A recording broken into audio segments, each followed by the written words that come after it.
content, it can expand. And when we're talking about producing healthier options, we have none only than the amazing, the talented chef Nola Rowe. She's going to actually walk us through preparing one of her favorite vegan recipes for us. Because if you're like me, I want to eat healthier. I don't always like consuming meat products. I'm trying to become more plant-based. And then something that we have to tackle within the Black community is really increasing our health, nutrition optimization through our dietary plan. So with that being said, I have the amazing, talented, you can't compare her to no other. She's amazing. Nola is going to walk us through how to make awesome vegan meal.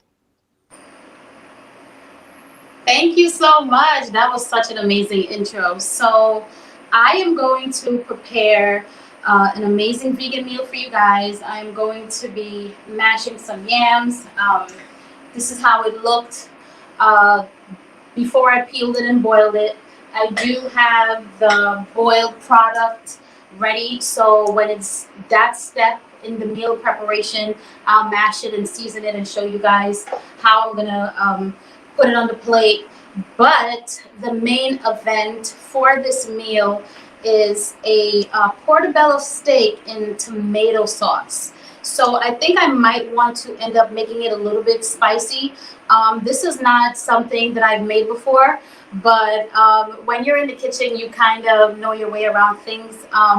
While I was putting the ingredients together, I actually started measuring them so that I can give you guys step-by-step instructions on how to do it, and also with measurements. So the first thing that I'm going to do is I am going to use about 1 tablespoon to 2 tablespoons of olive oil that is specifically made for high heat or frying. Not all olive oils are made the same. If you use olive oil that's made for salad or made for pasta, it will have a quick reaction to the oil and it will burn really quickly. So the first thing I'm going to do is make sure that my pan is all the way oiled. I am going to add a small onion with white onion with green onion. When I cut my green onion initially, what I did was separate the white part of the green onion from the green part. So I do have some of the green parts right here for the ending product where I'm going to use that as garnish. But it was too much, so I also used some of the green parts to saute with the white onion.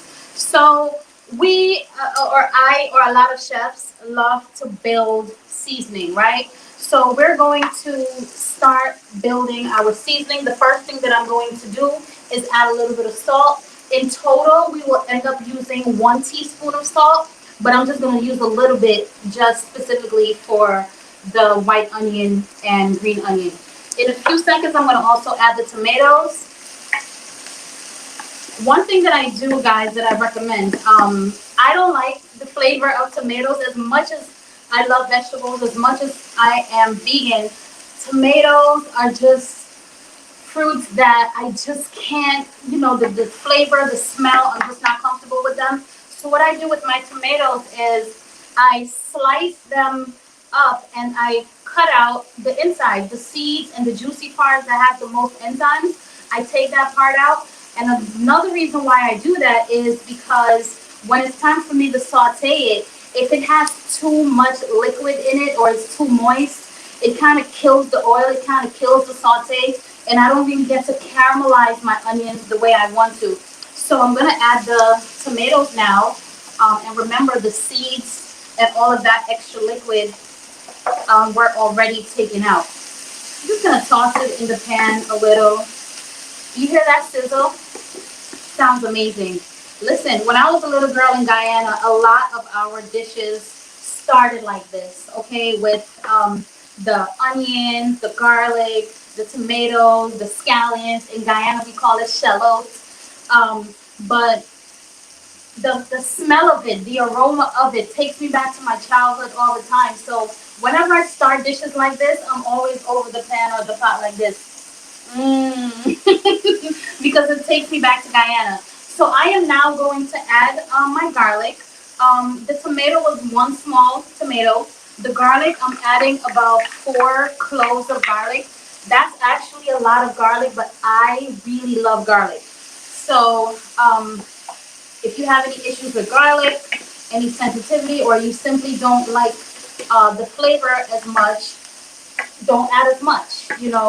One thing that I always recommend when it comes to cooking, even if you're new to it, even if it's something that you're not used to, experiment.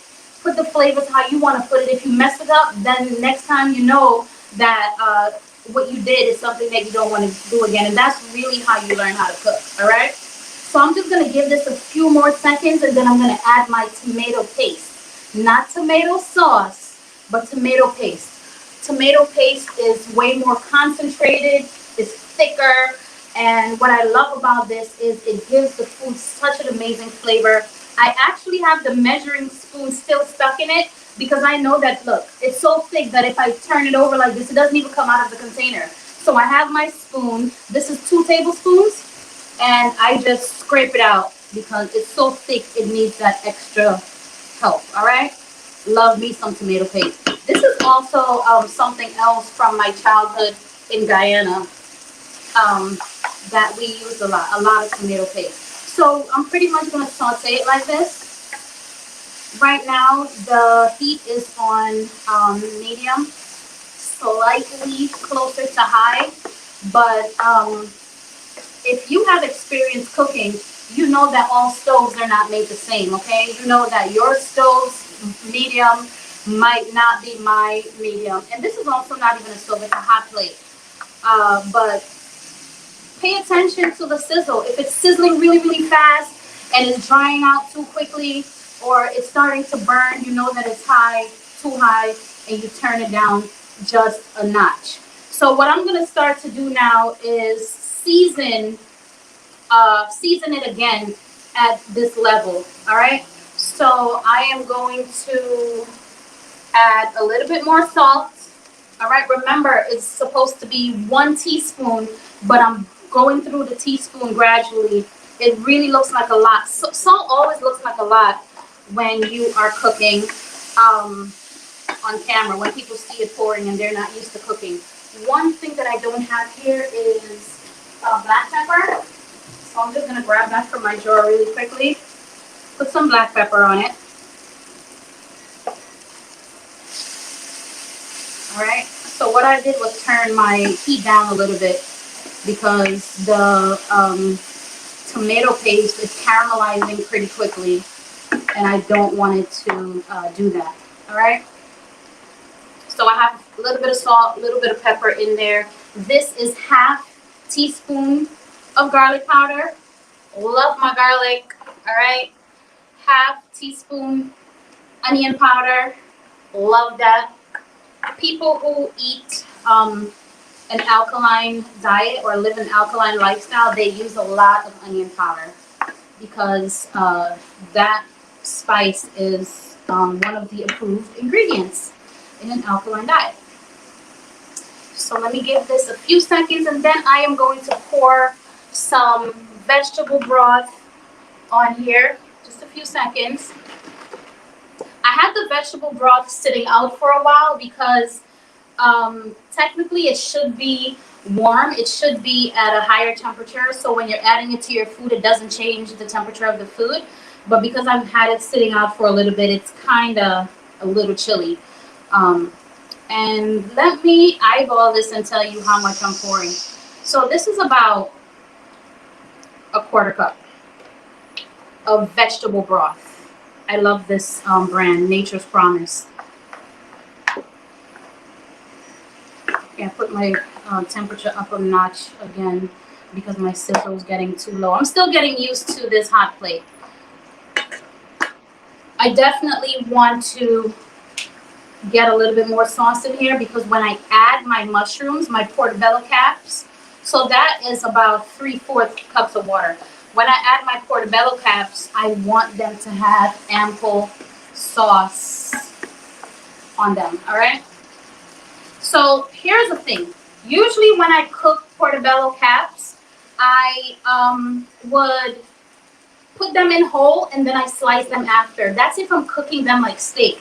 But today I'm going to be slicing them beforehand and putting them in already sliced. So I'm going to be doing about 2 caps. I've already sliced off the stems and the darker underbelly of it. That's me and my food comedy. So I'm just going to put the cap in sliced, but what I'm going to do is kind of bathe it with, I'm going to bathe it with the sauce. All right.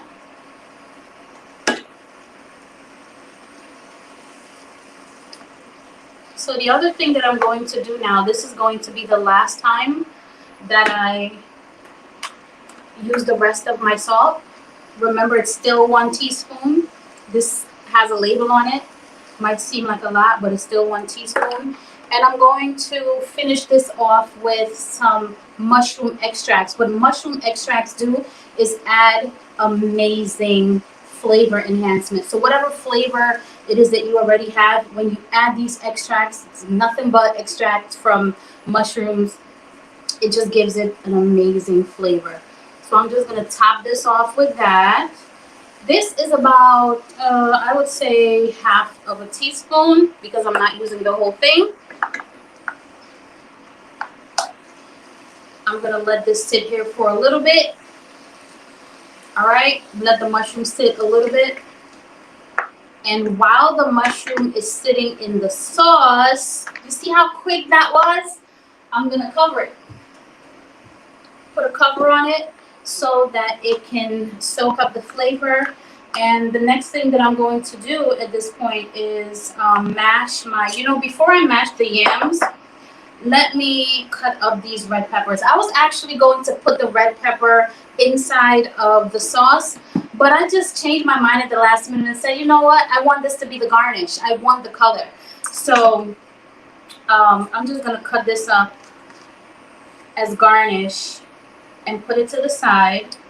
I'm just getting out the little white bits from the inside. I'm just going to put this to the side with the green parts from the green onions, and then I'll do the yams. All right, so put that to the side and let's work on the yams. Let's look at our mushrooms. Mushrooms looking pretty good. Okay, so for the yams, I'm gonna get some butter. Vegan butter, of course. This is a brand that I've never tried. It's called, I don't know if it's pronounced Miyokos or Mayokos. I think it's Miyokos. But during my my monthly virtual workshop, a lot of my attendees swear by this brand. So I am going to use some of this on the yams, and we're gonna mash it. So I'm scraping it with the spoon, because of course it was refrigerated, so it's a little hard, but scraping it thins it out and of course makes it easier to handle. All right, or easier to manage. So we have the butter on the yams. All right, let's put that to the side. I'm going to season this with the rest of the salt that we have here. A little bit of salt, a little bit of pepper. Of course, we have the butter. Check on those mushrooms. It's still sauteing, still looking good, smelling amazing. And this right here takes a little bit of work, but it happens pretty quickly. You just mash the yams. If you want to, you can throw this in the food processor if you want a creamier texture. I kind of like the chunks in it, so I'm just going to mash it by hand. And if you don't have a masher, you can definitely use a fork for this. So this is it for me. Like, this is as far as I'm going to mash this. And it has a perfect, you see that? It doesn't fall off easily, which means that I'm going to be able to shape it, which is what I'm envisioning. I want to shape these and make maybe 2 little balls with them and then top them with the mushroom. And that's a huge part of what I like to do when I'm cooking. It's really important, and I always recommend this. When you're cooking, present your food in a nice way.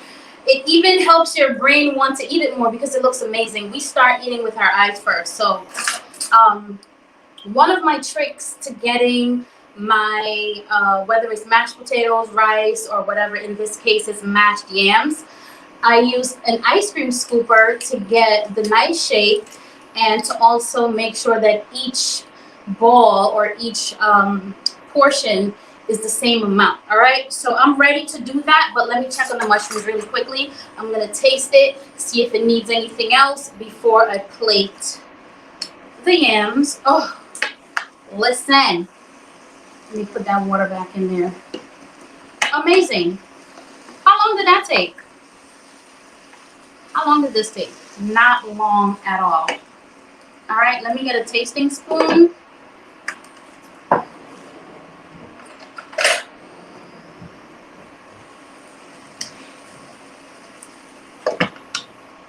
It smells amazing. So good. Okay, amazing. So I think this is saucy enough. As a matter of fact, I'll add a little bit more vegetable broth just to thin it out slightly. And within about 30 seconds, this is a 1/4 cup, so that's officially 1 cup of vegetable broth. I used about 1/2 pound of yams. I used about 2 tablespoons of the vegan butter, about 1/2 teaspoon salt. So what I am going to do now is let this simmer a little bit. So about 10 seconds, I'm going to turn this off and start to plate my yams. All right, so let's get this off.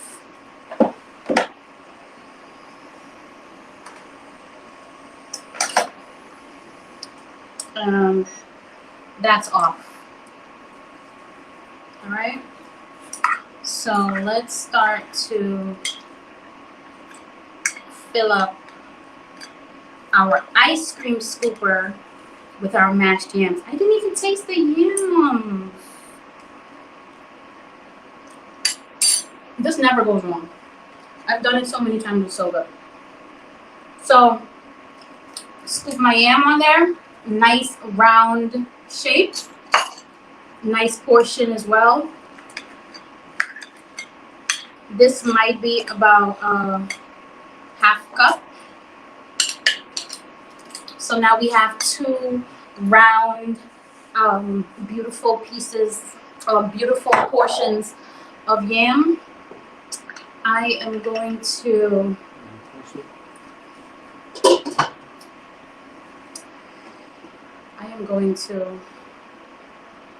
amazing. Let us get these amazing portobello slices on this plate. All right.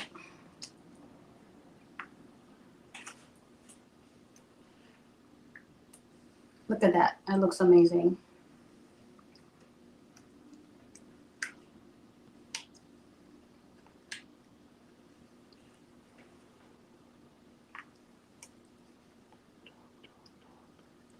Beautiful.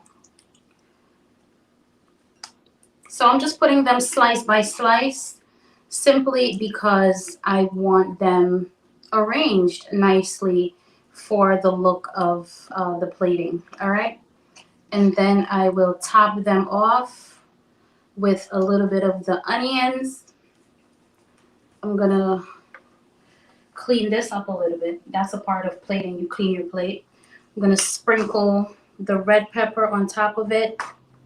I love eating raw, so that always works out well. And I'll sprinkle some of the scallions on top of it, the green onions. And ladies and gentlemen, we're all done. Let me get a fork. And that's the end result. Look at that. Amazing. Delicious. Beautiful. All right. So portobello caps in a beautiful tomato sauce with mashed yams that I added a little bit of salt, a little bit of black pepper, some vegan butter, and voila, dinner's ready or lunch is ready. All right, let me taste them together.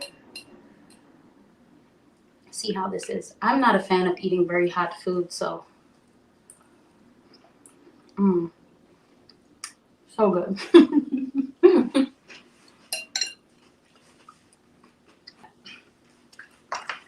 Thank you guys so much for indulging me. Once again, my name is Nola. I am a vegan culinary artist and mompreneur. If you are interested in purchasing any of my ebooks, I have ebooks that help people on their vegan journey. I have an ebook titled What to Do at Restaurants That Don't Offer a Vegan Menu, one called Fixing a Balanced Vegan Plate, Avoiding the Pitfalls of Eating Too Many Carbs.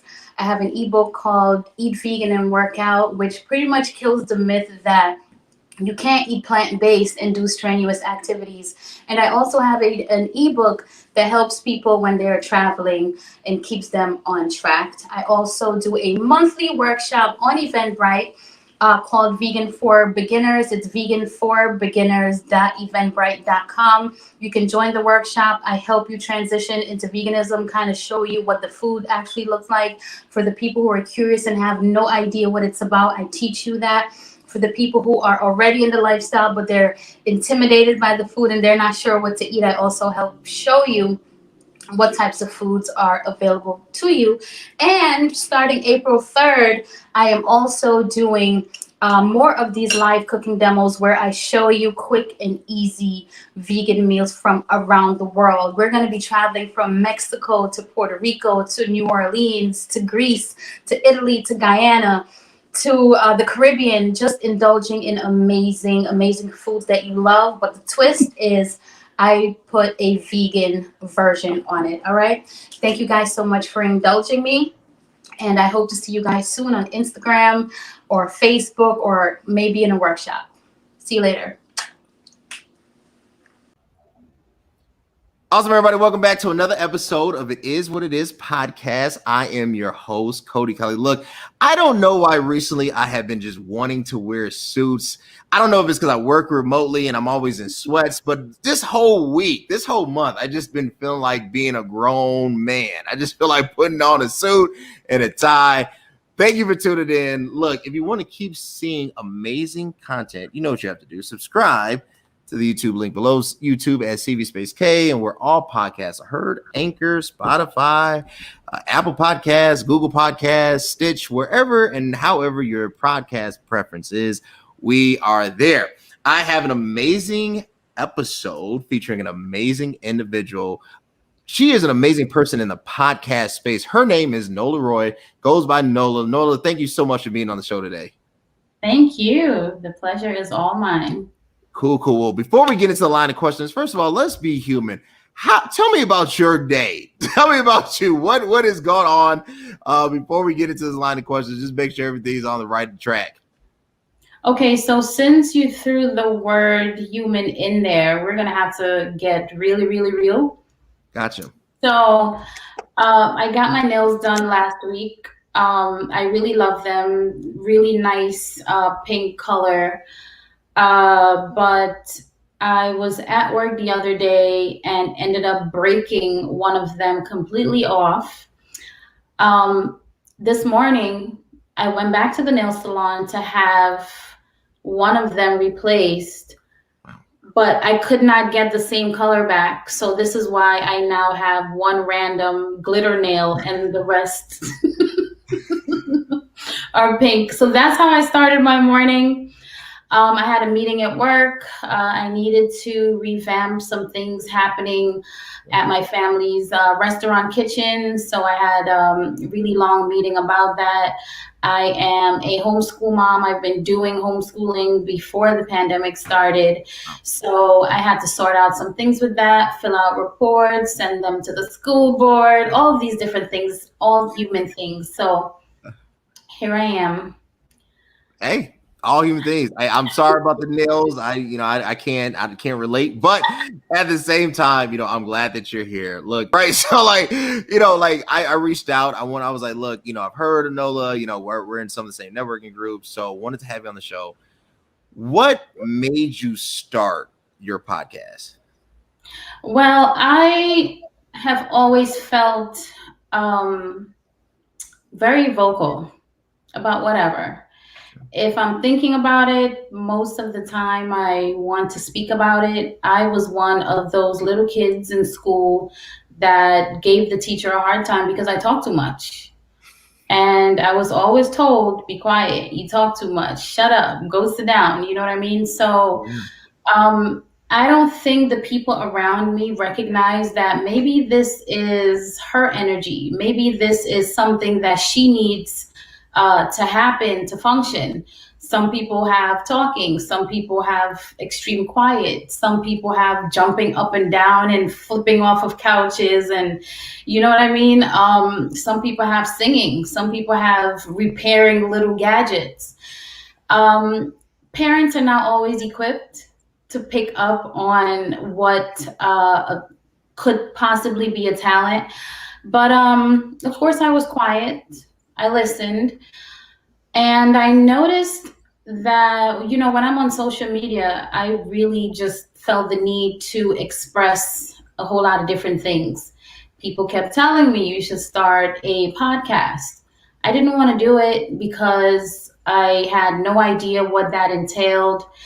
And one day, a friend of mine said, okay, you're always posting things that I love. I will be your producer. Let's do it. Wow. And I said, oh, that's it. I just needed to know that I would get backup. You know what I mean? And the podcast started. That's good. Was it really on the advice and the strength of that friendship, that partnership that kind of gave you the courage to kind of, just go out there and do it because you had backing? Yeah, it's a lot of work, and I already had a lot on my plate. There are a lot of things I'm involved in, and I was not about to take on yet another thing and do it by myself. So just being reassured that I had a team that was developing, it pretty much gave me the confidence to go forward with it, because I knew that with a team, you could be consistent. You could, have different voices, different people telling you, things that are probably a little bit different from how you see it, which is very, very important, because I could have a great idea, but then another person on the team might say, you know what, I think that's good, but maybe this might be better. And that's happened a lot. So that was really important to me, to have different people around and different support systems. Yeah. That's amazing. I think with all initiatives and particularly with entrepreneurship efforts, a team is vital, right? Somebody you can bounce ideas with, help you in doing a lot of the legwork. And it just makes a fun atmosphere, and it's easier to be creative that way. So what would you say your uniqueness is in this space, right? Like, I think for myself, so just a little bit about me. So, grew up in a heavy church family. Like, granddaddy was big pastor, so like I felt like it was going to eventually follow me, right? So and what I realized, after we went through school and whatnot, and I've been married now almost 7 years, I have a lot of unique experiences and things that I really like to discuss, but I don't want to do it through the necessary status quo, if that makes sense, right? Like, I don't necessarily have to do it through a pulpit. I can be me, and I love being me, but I can do it in such a more creative way that I think is a bit more effective. Sure. So that's my uniqueness to it, right? Like I love, but if you know my dad or who my dad was, he was a very different person. He didn't have the same family religious upbringing that my mother had. So it's kind of like the best of both worlds, right? I always say if you could take TD Jakes and the Breakfast Club, that's what you'll get with me, right? So that's my uniqueness. So what would you say that uniqueness is for you? Well, I believe that every single person has a unique thing about them. We're all unique, period, right? And I mean, to add a little bit of flavor to that, I was born in Guyana, I'm Caribbean, but I grew up in New York City. So I'm already presented with all of these different challenges from one continent to another. Okay. And I feel like those challenges make so many amazing stories. I love telling my stories. I love speaking on my experiences. But I do think that we're all unique anyway. So my uniqueness comes from the fact that I'm the only person on this planet like me, and I'm the only person on this planet who can tell my story the way that I tell stories. But like I said, if we're going to add a little bit of flavor to it, I was born in Guyana. I was born in a house in a small village, delivered by a midwife. I moved to Brooklyn. I grew up in the ghetto. Then I moved to the suburbs on Long Island. So I've had amazing experiences. And the stories, man, if I tell you my stories. Tell it. We're interested. Look, that is your experience. So you went from Guyana all the way to Brooklyn. Like that's not like going across the street, right? Like that's a for real trajectory. Right? Like, tell us, like, how has that shaped you, right? And especially in lieu of, recent events, we see what's going on politically and everything, right? And we see kind of the rise and hate crimes against, an immigrant population. Talk to us about your story. We really want to know. Well, I've definitely gone through what some people would call intimidation coming into a new world. First of all, I was born near the equator. I had never felt winter ever. I've never experienced anything cold other than ice, okay? And ice in a glass. And I came to New York in January in the middle of a snowstorm. So that was my very first experience with this new world. It was cold. I had no winter clothes. I have a picture that I probably looked at maybe a week ago where I had on this whole outfit that belonged to my mom. I'm 10 years old. My mom is an adult, obviously, and I'm wearing her clothes. And you can just imagine what that looked like. And that picture alone said so much. You know how people say a picture is worth 1,000 words? Yeah. You can look at that picture and just tell, one, we didn't have enough money for my mom to purchase all of these amazing winter clothes so that when I came to New York, we will be prepared for that. So there are so many different experiences within the poverty aspect of it, the difference in cultural aspect of it, and coming here and speaking in this dialect and being teased for it. But the difference in my story is people did try to intimidate me, but I ended up being the aggressor because nobody expected that this skinny little 10-year-old, 11-year-old girl was a fighter. So I came here ready. I came here very angry about a bunch of different things. So when people decided that this would be the little Caribbean girl that we picked on, I had a surprise for them. I like it. That I know that has to be and not just an interesting story, but a series of events that could not be flushed out in one podcast sitting, right? But you talk about Guyana. I don't know if a lot of people are familiar with the country. It is in the Caribbean. It's south of Venezuela, correct?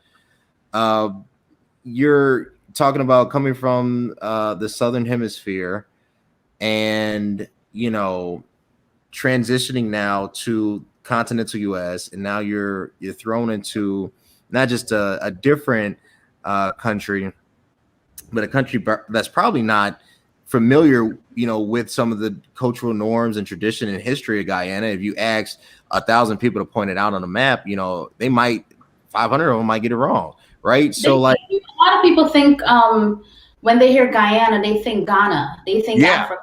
They think Africa, right? America, in South America, yeah.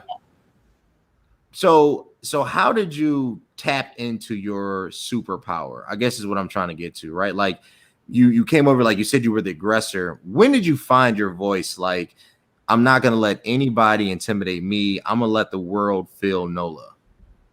I've always had it. It never left me. So I didn't really have to find it. It was just a matter of transitioning into a space where I did not feel oppressed or suppressed enough to stop me from talking. Because when you're a little girl and you're under the care of a guardian or a parent, whatever they tell you, you have to go with that. But the moment that I had an opportunity to get out of that, you can't stop me from talking now, Mm-hmm. Here we are right now talking some more. That's perfect. What are your thoughts? I'm always interested in hearing perception, because perception is reality, right? What are your thoughts on the current state of the US? Be nice. I'm always nice. I think the current state is, I think it's phenomenal. I think that there are a lot of things that needed to be looked at, a lot of things that needed attention, that needed to be changed. And those things cannot change or get attention if a conversation is not started. And I think a lot of conversations are happening. Unfortunately, people have been getting hurt. People have even died in order for other people to see, like, hey, there's some things here that we really need to sort out. No matter how crazy it gets, no matter how dark it gets, I know that the craziness, the darkness, the challenges, these are all necessities.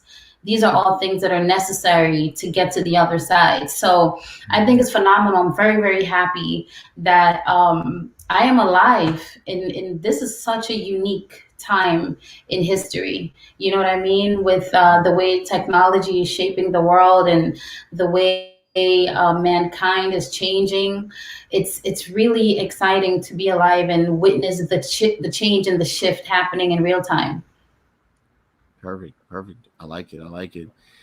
What a little girl struggling with what I'm hearing you saying is maybe assimilating, maybe not feeling accepted. I love that today, I love that I came from another culture. I love that I have all of these different experiences because it creates such richness. It creates such an amazing journey and an amazing story. And that's why I'm always excited to tell my story, because we cannot all come from picket fences. We can't all come from silver spoons. We can't all come from this perfect American family, whatever that is. I don't even really know what that is. I don't either. Somewhere, somehow, we are convinced, people from other countries, we're convinced that there's this perfect thing that happens when you come here, which doesn't really exist. You just have to figure out what your voice is. You have to hold on to your culture to add the flame and the spiciness to whatever it is that you experience here and make it your own. I love being different. I love having all of these different qualities and all of these different learning experiences. So hold on to that. But of course, no matter where you go, you do have to adapt, you know? Oh, that sounds great. That's amazing. Let's play a game. Let's have fun with this thing. So let's talk about music, right? Name your top 5 artists that you will go to. It doesn't matter what time of day. These are your 5. I've listened to a lot of Jacquier. I'm not sure if you're familiar with him. He is a Jamaican reggae artist. Sure. You have never heard a voice like that.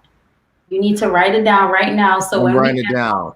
You go look him up, and when you hear his voice, yeah, you've never heard anything like that. He's just so soulful, and there's just so much meaning and depth in the way he sings. And I've just never heard a person come up with so many amazing melodies, so unique. I love Vibes Cartel. This is another Jamaican artist, but it's another sector of reggae, which is dancehall. So it's more of the up-tempo party type of vibe. I think he is absolutely the most talented dancehall artist I've ever heard. Favorite person in R&B of all time has got to be Whitney Houston. I don't think there will ever be another voice like that. Just such an amazing person and touched my heart in so many ways. I usually like to rock with the people who experience real life, you know, the people who experience things in life that we all can't speak on. I'm a huge fan of Beyonce. Not, I feel like you saw that coming. I don't know. I did. I'm married. My wife, you know, so I saw. I was like Whitney. Once we went to Whitney, I was like Beyonce's next. I already had it in my mind. Yeah. So not just as a musician, but just as a visionary, someone with vision. So Bob Marley. Hi, Bob. Yeah, I call him Uncle Bob. I literally call him Uncle Bob because when I listen to his music, there's always gems. It just sounds like that uncle who would never steer you wrong, you know? Mm-hmm. I think is that 5? That's 5. Look, I'm actually familiar with dance hall music. I'm not as like I will do my research, but I am familiar. Now it's crazy because like a lot of times, by the time you know it becomes like mainstream, or we hear about it, right? Like we don't really get maybe the best of that genre. We get necessarily what is being pushed or what sells, right? So you know, if you talk to one of us, is like you know. We might think Sean Paul, and you know, if you talk to a native, they're like Sean Paul, what? You know, like, and that's it. Like we know who Bob Marley is because Bob Marley is iconic. You know, it's kind of hard not to know. Yeah. You know, everybody knows Who Shot the Sheriff, right? So I'm like, you know, we know Bob Marley. Mainstream crossover. Mainstream crossover, exactly. So if it's not in that vein, we kind of get lost in the sauce. But at the same time, I'm always interested because I've always wanted to challenge myself to learn. So no, that's amazing. So with that being said, my 5, the first one being I'm a huge gospel head. So I have to put the Clark sisters up there as just all-time great. The second one is Michael Jackson. Into gospel and not put them at the top somewhere. Right. Like the Clark sisters they're gonna just wind up on a list, right? So you know, the second one is Michael Jackson. I'm a huge Michael Jackson fan because to me he's the GOAT. You know, it's just you can't mention music and not mention Michael. The third one is Prince. Like when I saw Prince, I wanted to play guitar. When I first saw Purple Rain, I wanted to be that. Like I wanted to be a rock star, right? Thank God I didn't, but you know, like I just think Prince musically you just can't touch. The fourth one is Jay-Z because just like Beyonce, you can't have one without the other, right? I mean, Jay is the GOAT. You know, I don't care what anybody says, you know. So I love Jay. And then I'm gonna go with the fifth one because I'm a hometown Chicago kid. Don't say Kanye West. No, I'm gonna actually go with Chance the Rapper. I love Kanye. You know, I love Kanye's music. Let me rephrase that. I love Kanye. but I think Chance, like, he's just different. His sound is different, right? So you know, that's my 5. So cool. When it comes to veganism,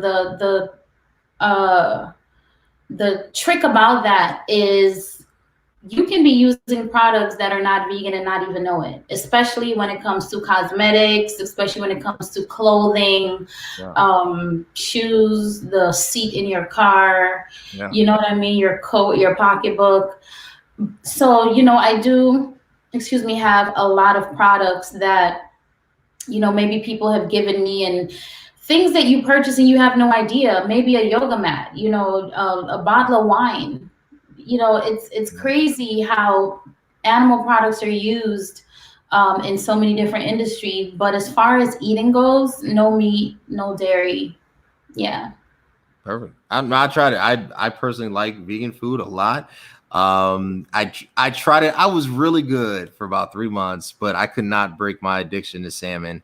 And salmon and eggs, like if I could get rid of that, I'd be perfect, you know, like, but that suckers me in. But no, there's so many different options now. I mean, vegan food has really like expanded, you know, it's not just tofu anymore. Like it's really amazing. And the health benefits are beyond fantastic. So I appreciate you. Where can the people connect with you? Where can they support you? You mentioned you're a chef. Where can they find you and sample? I have a lot of different things going on. I teach workshops every month. I teach people how to become vegan if they are curious about veganism, if they are ready to transition, or if they are new to eating plant-based, but they're confused about what to eat. I do a monthly workshop called Vegan for Beginners. I also sell ebooks that teach people how to maneuver through the vegan journey, whether it's how to order from restaurants that don't offer a vegan menu, what to do if you're traveling and you're a little bit confused about what to eat in a foreign place, teaching people that they can work out and have a plant-based diet, because a lot of people assume that if you eat plants, your body cannot sustain strenuous activities, which is a myth. It's a lie. Yeah. So I have those ebooks. That all of this info is on sumptuousvegan.com. That's a tricky word to spell. A lot of people think it's scrumptious, but if you go to my Instagram page, the Nola Rowe Universe, all of my info is there. I also, like I mentioned earlier, I manage my family's restaurant in Brooklyn, Caribbean food. I also have an apparel business, which I started to teach my son ownership and entrepreneurship, because he's just an expensive kid. You know, he always wants money to buy Robux and V-Bucks and all of these different things. So when people are always telling their kids, you know what, you need to get a job, I was like, you know what? You're going to start a business. So we design t-shirts, he sells them, and he makes his own money that way. Yeah. Y'all, and of course, podcaster. And she's a podcaster. I knew she was gonna get to it. Y'all go support Nola Rowe. Follow her on Instagram. First of all, you know what's so cool about following somebody? It's free. Not only do you show the person that you appreciate what they put out, it encourages them to continue. And the cool thing is, it's free. And if you want to keep seeing amazing stuff here, subscribe to the YouTube page, CV Space Game, where all Anchor podcasts are heard. Nola, thank you so much. You have been an amazing. I appreciate you. Thank you for having me. Anytime. Until next time, guys. Thanks. Hey, what's up, everybody? You like what you saw? Were you entertained? Were you informed? You want to keep seeing amazing content? Subscribe at the link below. YouTube, CV Space K. You connect where all podcasts are streaming: Spotify, Apple Podcasts, Anchor. Connect with me. I want to connect with you. Let's enjoy the ride.